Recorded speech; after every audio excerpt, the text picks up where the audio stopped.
Olympics in China. With the Winter Games set to begin later this week, why there are concerns over the communist countries hosting the global event. Crisis in Ukraine. The United States responds after Russia says an invasion is not imminent. We're on Capitol Hill. Attacks on the clergy. A Catholic priest in Vietnam and an Anglican priest in Pakistan have been killed in recent days. And landmark law. How one country in Europe is fighting for the unborn. On EWTN News Nightly for Monday, January 31st, 2022.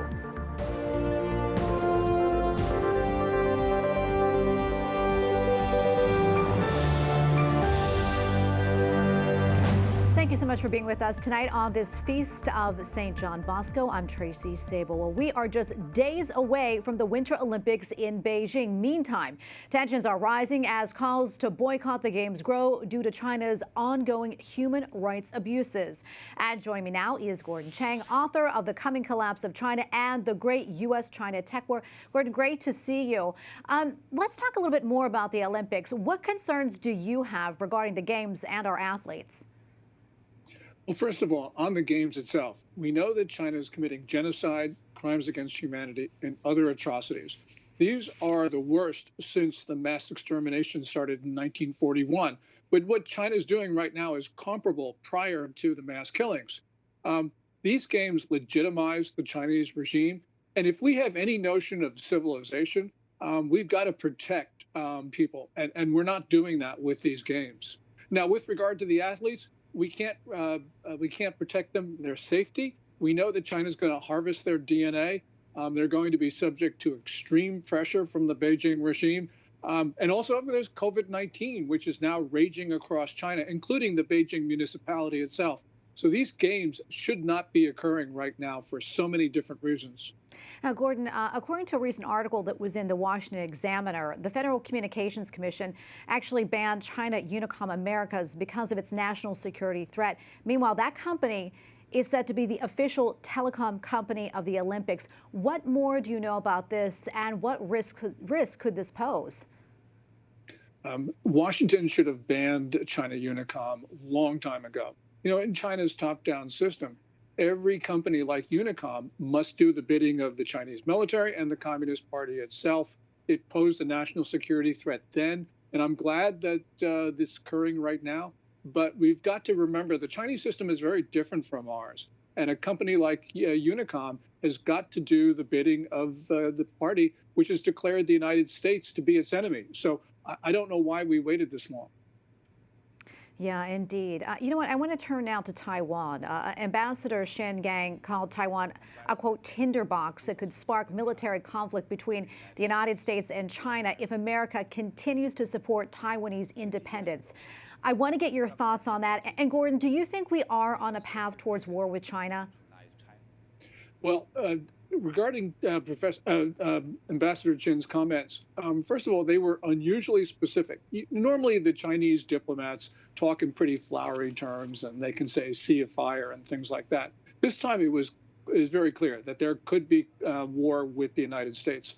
I think China is bluffing, but the problem is that right now in the Chinese political system, you have the military being extremely influential. The hardliners are setting the tone. And that means if we have an accident with China in the air or on the surface of the sea, there could very well be a spiral downwards. So, yes, we've got to be concerned. And by the way, we're not deterring China. It's very clear throughout this last year. And if you can't deter China, that means we got to prepare for war. Yeah, also on top of mind right now, as you know, is the conflict in Ukraine. Do you think the possibility of Russia invading Ukraine, do you think that will have any impact on China, and if it will invade Taiwan? Well, China and Russia coordinate their foreign policies. Their militaries have been working very closely together. And Xi Jinping, the Chinese ruler, is going to look very closely at our reaction to Vladimir Putin's pressuring of Ukraine. So if Putin actually bites off a part of Ukraine, takes another part, then China is going to feel that they can do whatever they want with regard to Taiwan.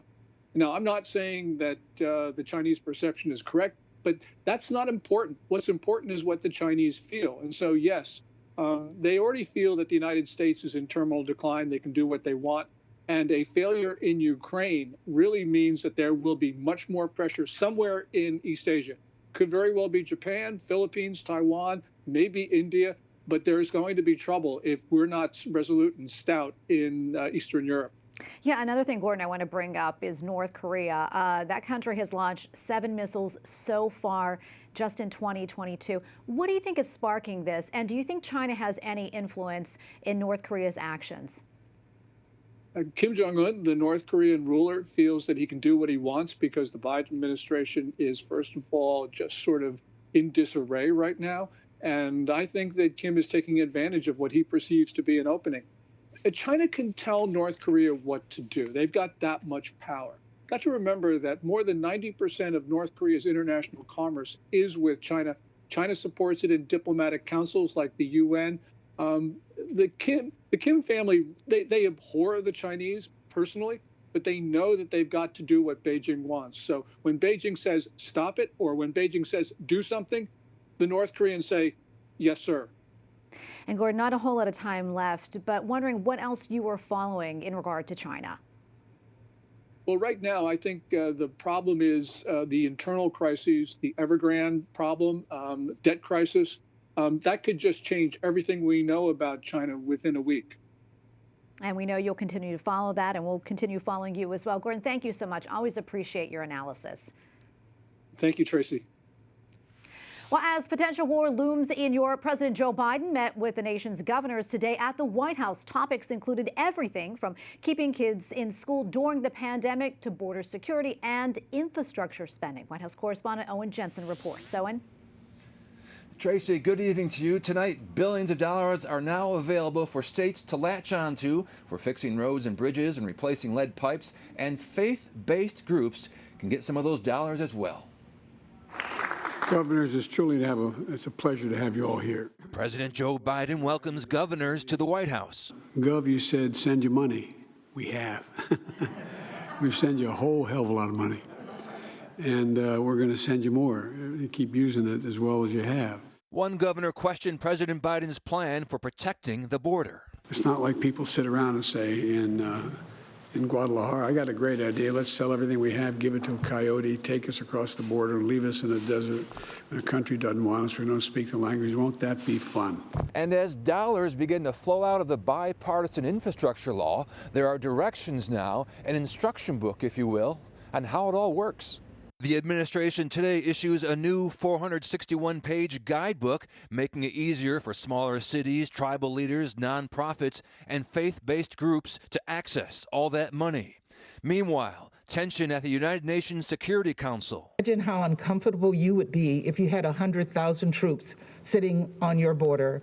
A public meeting on the Russia troop buildup near Ukraine's border. Russia tried to block the meeting, accusing the U.S. of trying to whip up hysterics. The open format for discussion proposed by the U.S. on this extremely sensitive topic is making this a classic example of megaphone diplomacy. Also at the White House, President Biden welcomes the ruling leader of gas-rich Qatar. If Russia invades, Qatar will be asked to step up and help provide more energy. We continue to urge diplomacy as the best way forward. The Persian Gulf nation of Qatar also played a key role in the U.S. exit from Afghanistan last summer. Keep in mind, the humanitarian conditions in Afghanistan have deteriorated. Aid workers are right now trying to save millions of people from starving or freezing. At the White House, Owen Jensen, EWTN News Nightly. Both the U.S. House of Representatives and Senate are back in Washington. Lawmakers must confront a huge set of issues right now. At the top of the list, possible sanctions against Russia. There are also a slew of economic issues, including the threat of a government shutdown. Capitol Hill correspondent Eric Rosales reports.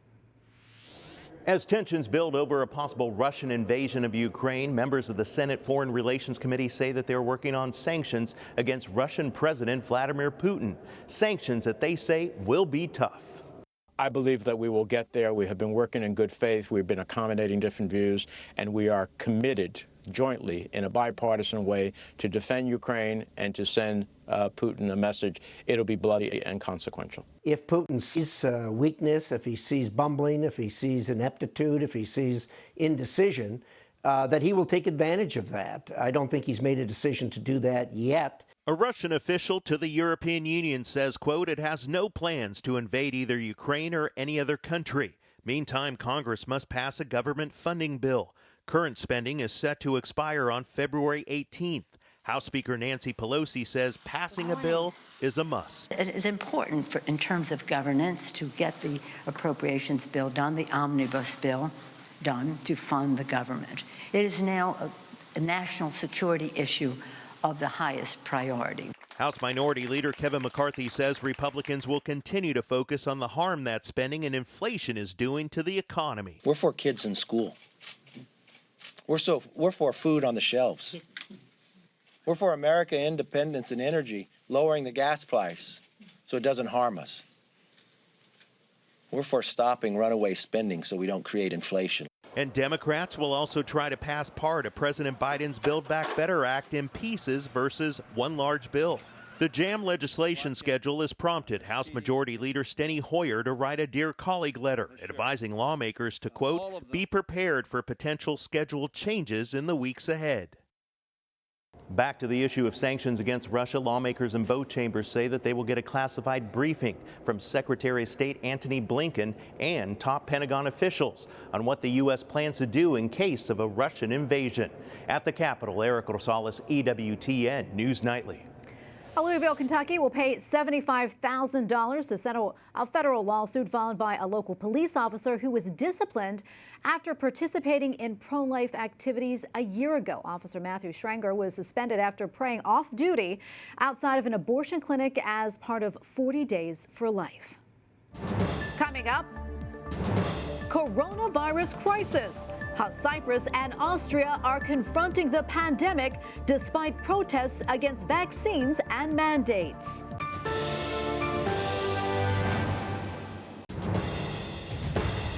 A Catholic Dominican priest has been killed in Vietnam. Father Joseph Tran Enoch Than was hearing confessions before Mass Saturday night when a knife-wielding assailant attacked him. Suspect has been arrested. Father Than professed his vows in 2010 and was ordained in 2018. An Anglican priest was shot and killed on his way home from church yesterday in Pakistan. Assailants ambushed the car carrying 3 clergy members in the northwest part of the country. The 75-year-old priest died instantly. Another priest was treated at a hospital for a gunshot wound. Police are still searching for the suspects. No group has claimed responsibility. Israel's president has made a historic visit to the United Arab Emirates. It is a great honor to be the first Israeli president to visit the land of Zayed, and a special privilege to celebrate Israel's National Day here at the Dubai Expo.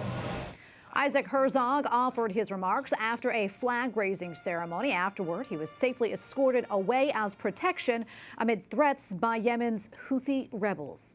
Officials in the Orthodox Church in Cyprus have suspended 12 priests for refusing to be vaccinated against COVID-19.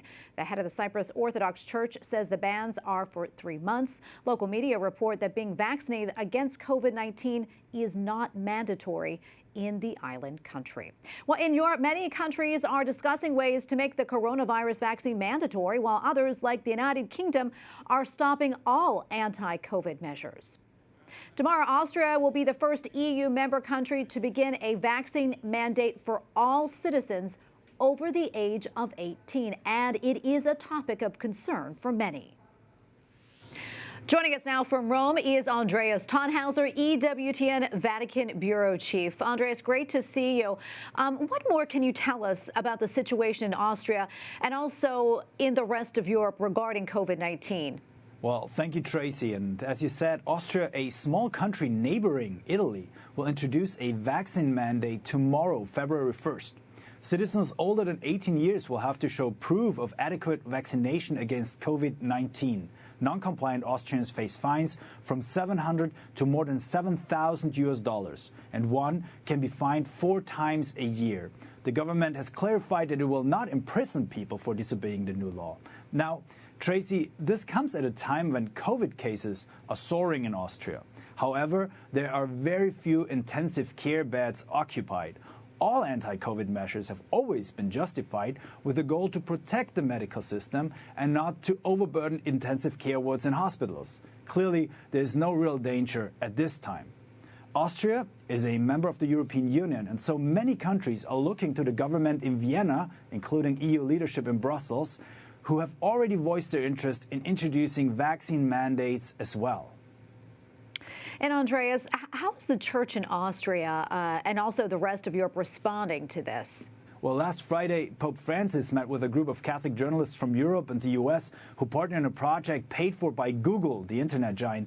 They claim that they want to bring real facts to the people regarding COVID. The Holy Father encouraged them to seek and speak the truth, but without losing respect for individual decisions and the freedom of citizens to form their own ideas. I personally believe this to be a very important message, as we seem to have lost a little bit the balance, also in the church, regarding the COVID discussions. Austria is a sad example for that. Our National Catholic Register correspondent Edward Pentin wrote a good article last week interviewing many clergy in Austria on this topic. While the bishops seem to agree that the mandate is the right measurement, many priests voiced their concerns. I know some of them personally. None would speak out publicly, though. A Catholic deacon who served in the police force in Austria spoke publicly against the mandate and participated in peaceful demonstrations in Austria. Church leadership asked him to step down from his pastoral office in the force, as his position might be mistaken as the official church's position if he was allowed to continue. Now, we should not forget that the church is neither targeted nor exempt in this new mandate. So it's not an issue of religious freedom. The Vatican itself, for example, has a mandate for its workers to be vaccinated. Matthias Beck, an Austrian priest and physician, a person I know personally and have the highest regard for, said publicly that he supports the new law. He compared it to the obligation of wearing a seatbelt. We are also fined if we do not wear it. Andreas, I know that you're from Austria. Curious, what are you hearing from your family and friends there? And are you concerned personally about the situation in Austria? Well, Tracy, with the mandate, Austria, in my opinion, crosses a line and sets a dangerous precedent. I am vaccinated myself, even boosted. I have no problem with the vaccine and follow the line of the Vatican regarding the moral concerns. This is a personal decision. Other people have decided differently, and I respect it. After all, we are speaking of new drugs that do not adhere to the normal standards of extensive testing. If somebody is not convinced that they are safe and sees a higher risk in being vaccinated than dying of COVID, and especially now the Omicron variant, well, I can understand that. Let us not forget, we're dealing here with very basic human rights. Inserting a needle with an experimental drug should only be allowed with full consent of the individual. It's not like wearing a seatbelt. Once injected, the vaccine stays in our system, a fact we should not downplay. Also, everyone who is at risk or sees a risk in COVID has had the opportunity of receiving vaccination. Considering all this, I'm missing the balance that Pope Francis called for, taking those with grave concerns about the vaccine seriously, not forcing anyone to do things they do not like, while stating facts and allowing all voices to be heard. COVID-19 has become a hugely divisive topic in society and even among the faithful. We'll all have to work hard on re-establishing trust and kindness with each other. Mandates, in my opinion, certainly do not help. Well, Andreas, thank you so much for coming on and weighing in on this. We really appreciate it. Andreas Thonhauser, EWTN Vatican Bureau Chief, thank you again for your reporting. Thank you. Up next, Pope Francis reminds the faithful that God offers us a fresh start to every day. Plus, how one country in Europe is launching pro-life initiatives.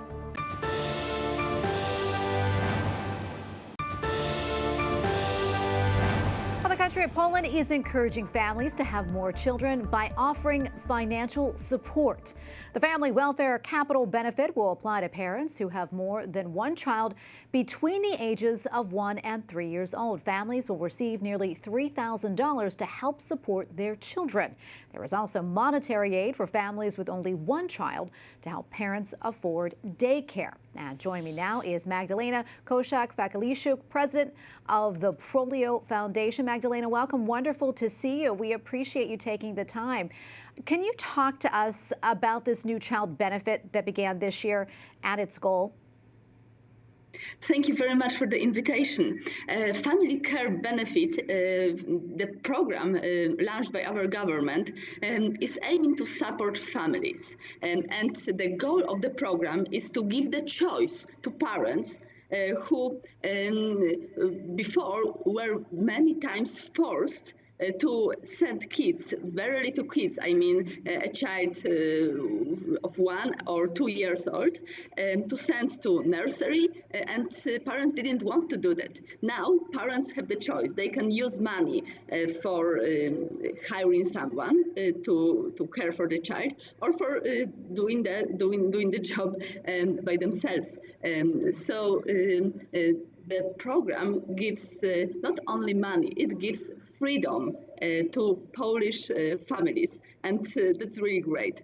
Obviously, there is a huge discussion what kind of support the state should give to different areas of our life. Family is always the best choice when it goes regarding the public money.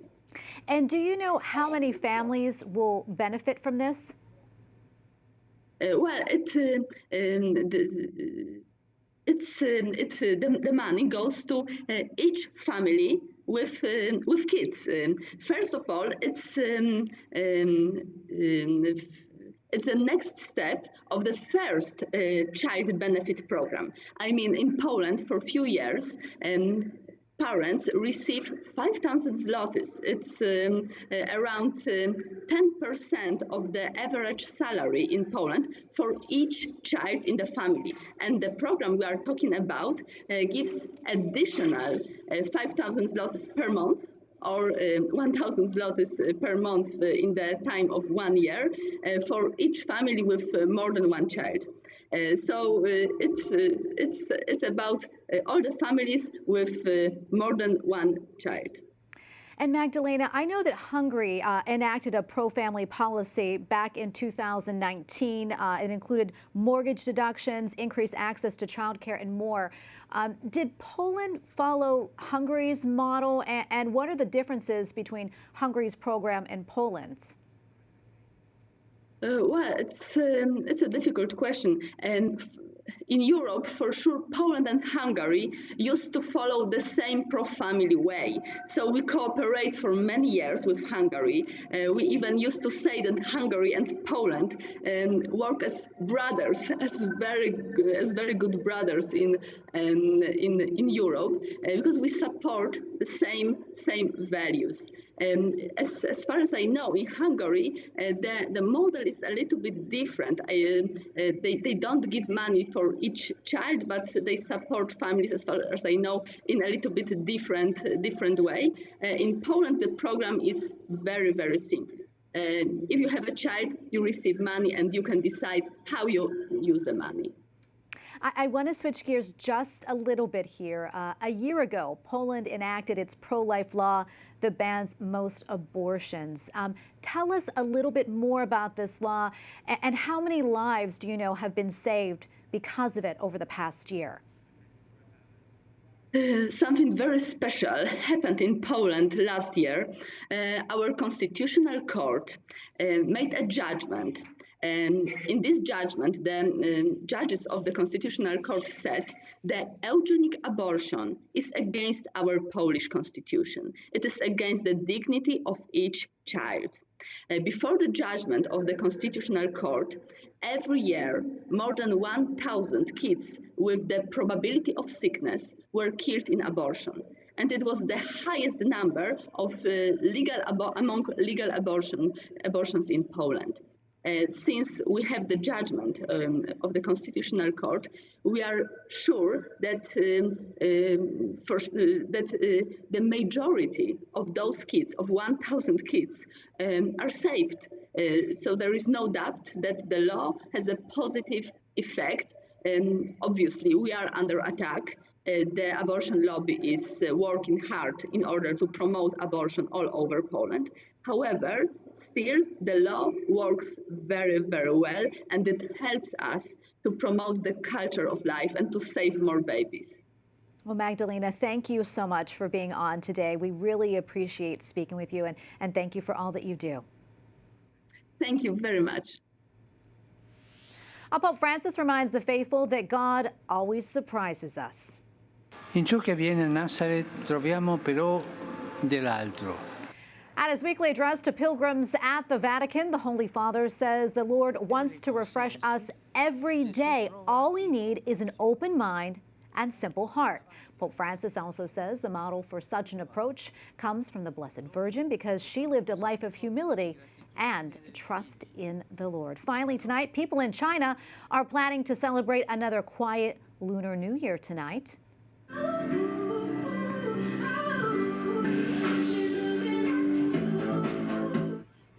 Midnight rings in the Year of the Tiger. Many hope it'll bring an end to COVID-19. In Chinese folklore, tigers protect people from evil and kill demons and ghosts. Meanwhile, authorities want people to refrain from travel because of the new coronavirus surges. We thank you for watching tonight. For the entire EWTN News Nightly team, I'm Tracy Sable. Good night and God bless.